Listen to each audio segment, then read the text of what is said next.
Ole Miss over under 8.5 wins. We can kind of get, I guess, more broad viewpoints here. Well, I just want to pose this question to you. Before we even get to the record or anything here, am I crazy? Okay, I don't know if you saw this. There were some reports out there, and I kind of want to buy into it because I think the natural talent is there.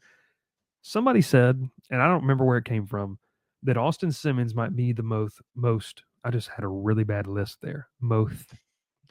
Austin Simmons might be the most God-given talented quarterback that he has had there. Now, I'll be real with you, man. I haven't watched a lot outside of that one drive that he had against Georgia. I don't think a lot of Ole Miss fans have watched a ton of what he's done outside of that. What are the odds? We talked about earlier in the show, like Lane Kiffin's the dude when it comes to replacing portal talent and getting it to work. Ole Miss is in a place they've never really been before, too. What are the odds that Austin Simmons picks up and this offense is as good or maybe even better than what they were in 2024? And look, they had arguably a top 5 talented roster in the country and underachieved last year. But what do you think about Ole Miss, though? I don't know what to think because I obviously we talk about Lane Kiffin as the portal king, but I'm just like confused. You look at their portal guys. Why? Because they took 37 quarterbacks? He brought in 4 quarterbacks. And we're talking about, we have a guy that's a presumed starter in Austin Simmons, and Lane Kiffin goes and takes 4 quarterbacks in the transfer portal. I mean, this is crazy. Okay, well, one's a duplicate, and you're going to have to help me out here. You probably know more than I do. Pierce Clarkson. We got one line showing he went from Louisville to Ole Miss, and the next line shows him going Ole Miss to UCLA. So is he at UCLA? Let's see. Yeah, okay. It looks like he in the spring portal is going to UCLA. So he's going to be Nico's backup. So that's interesting. But either way, I mean, he took 4 quarterbacks. I guess now he's down to 3. Yeah, I've talked a lot about They Ole just Miss. added another one, by the way, like this past weekend. Which one? Is he on the site? I don't even know. I don't remember. I talked about it a lot. Ole Miss is in a place they've never been before. I mean, no one has seen this sustained amount of success at Ole Miss in like 60 years. Certainly not in anywhere close in this era to what Lane Kiffin has done.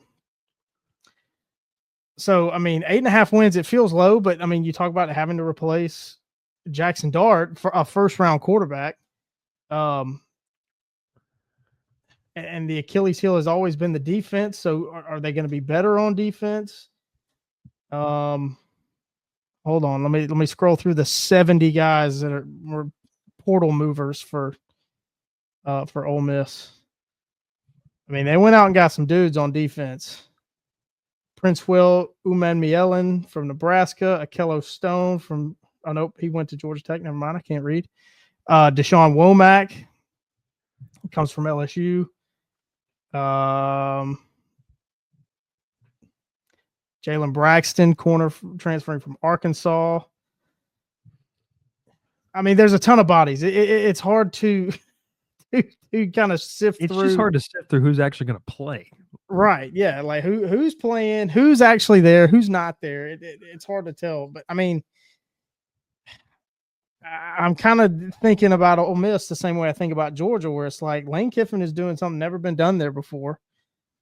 He knows and understands the transfer portal better than anybody. I'm questioning the Antonio Kite edition, but that's on my own opinion. That's the orange. That's the War Eagle coming at you right that's there. That's right. Looking at the schedule, I'm going to take the over. I think they can get to 9 wins. If they can get past the mighty Georgia State Panthers week 1, I think they'll get 9 wins. They've got an SEC running back at Georgia State now, Branson Robinson. God, dude, does he move the needle? Does he move the needle? Now, I will say this though, to your point, like, and Dr. Bob says, favorable schedule. The only game they may be an underdog in is at Sanford Stadium. I will say this. Let's just give them a loss against LSU. Let's say LSU goes up there, takes care of business. You could be 5-1 heading into Georgia. You're telling me they need 4 more wins, even if they lose to Georgia. They can beat Oklahoma.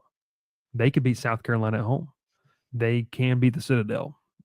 Georgia Tech 2019 version cannot, but they can beat the Citadel.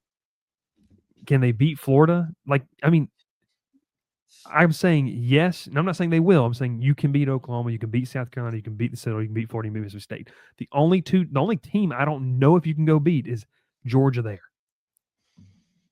You can beat LSU. So I mean, 8.5, like that's a lot. Like, could you go 9-3? I just have trouble penciling or writing in Sharpie 3 losses here, or I should say four losses. I do. Now they could hiccup somewhere. Somebody could be better, but that schedule favors, I think, why Ole Miss is probably at 8.5 wins rather than 7.5 in that early preseason total. So that's the Rebels. I do like I do. There's a trust factor starting to build with Lane Kiffin too, in terms of Yep. building a competent roster. And regardless if he's going to get to a title or not, and whether you're an Ole Miss fan or not, you have to respect the way he's doing it over there because it's different, but it's working.